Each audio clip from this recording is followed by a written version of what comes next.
42% Kamareddy డిక్లరేషన్లో Congress party ఆనాడు ప్రజలకి 42% రిజర్వేషన్లు లోకల్ బాడీలో ఇస్తా అని చెప్పి మరి అనేక వాగ్దానాలు చేసిన తర్వాత కాంగ్రెస్ పార్టీని నమ్మి తెలంగాణలో ఉన్నటువంటి అన్ని కులాల ప్రజలు ఓట్లేశారు.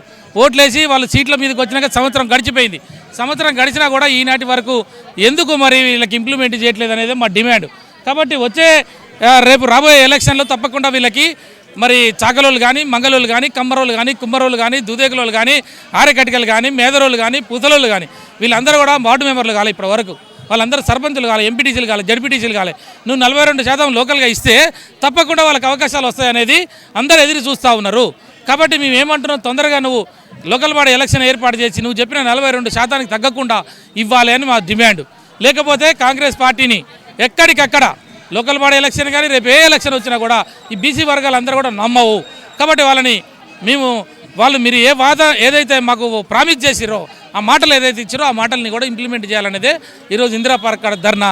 సోదరి కవిత గారు చేసే ధర్నాకి అనేక ఉద్యమాలు, అనేక కుల సంఘ నాయకులు పెద్ద ఎత్తున తరలి వచ్చి 75 సంవత్సరాల స్వతంత్ర భారతదేశంలో మరి పులులను లెక్క పెడతారట, కొండ శిలువలను లెక్క పెడతారట, మరి ఒంటెలను లెక్క పెడతారట, గాడిదలను లెక్క పెడతారట, మరి మనుషుల్ని మాత్రం లెక్క పెట్టరట.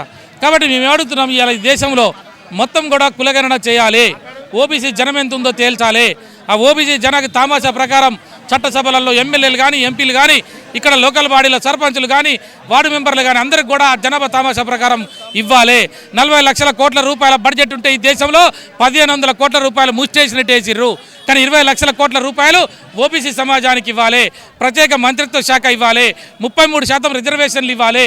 అవి ఇవ్వట్లేదు. కాబట్టి ఇవన్నీ కూడా ఇవాళ ఈ వర్గాల ప్రజలలో కూడా కడుపులలో మండిపోతూ ఉన్నారు. పల్లె పల్లెన ఈ ఉద్యమం పోయింది, గల్లీ గల్లీనే ఈ ఉద్యమం పోయింది. ప్రతి ఒక్కరు కూడా అందరూ ఇలా బాధపడుతూ ఉన్నారు.